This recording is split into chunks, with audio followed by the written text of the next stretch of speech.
awa komi nya fo tuka mina kuma daminɛ na kuma fɔlen kɔrɔ tɔ ye dalamaga ye bɛnko e hakilina ye mun ye u bɛɛ kan i ye ɲɛgɛnw k'a kan i ye tableau dilan kan hakilina jumɛn b'i la bɛnko in kan mun de bɛ se ka kɛ sisan yaasa Mali bɛ se ka fara ɲɔgɔn kan bɛn bɛ se ka na cogoya min na. O diyara n ye merci n bɛ foli bila aw ye bon ne kɔni ka hakilina min ye vraiment malidenw kan ka fara ɲɔgɔn kan an bɛɛ de ye malidenw ye gɛlɛya kun ni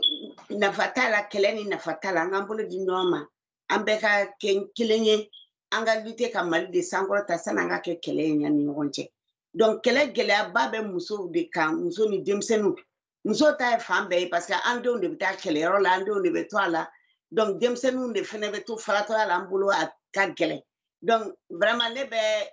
bɛɛ de wele an ka se ka bɛn ka kɛlɛ nin ka ban minnu ye marifa ta u ka marifa bila an ka bɔ nin gɛlɛya kɔnɔna na pewu an ka Mali jɔ o ye ne ka hakilina ye quoi. Yala e ye ɲɛgɛnkɛla ye i bɛ tableau de kɛ hakilina minnu b'i la i b'a a bila tableau kan yaasa ka se k'a ɲɛfɔ surtout que i yɛrɛ sigiyɔrɔ bɛnnen bɛ kɔfɛla ma yan nɔ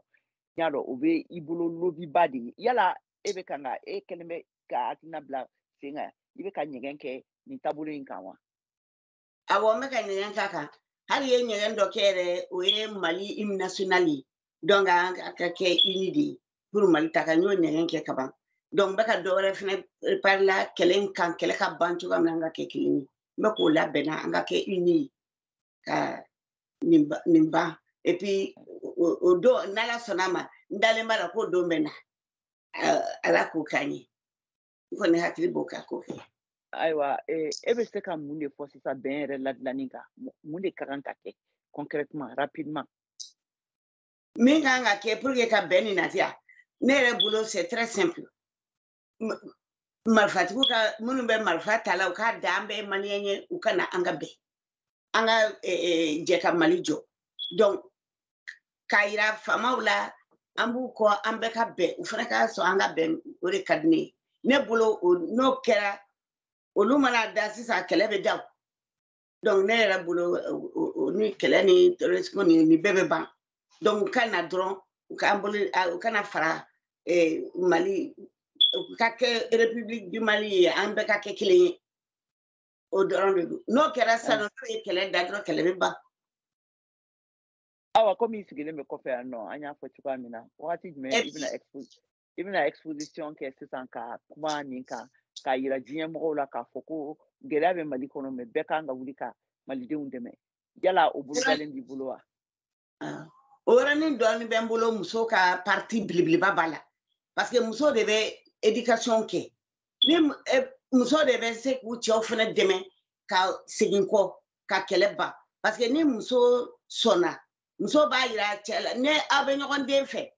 aw tɛ taa ɲɔgɔn faga n'i y'a yira nin na kana taa dɔ in den faga an bɛɛ ye kelen ye o bɛ muso éducation belebeleba bɛ muso de bolo sisan muso ka u cɛw sensibiliser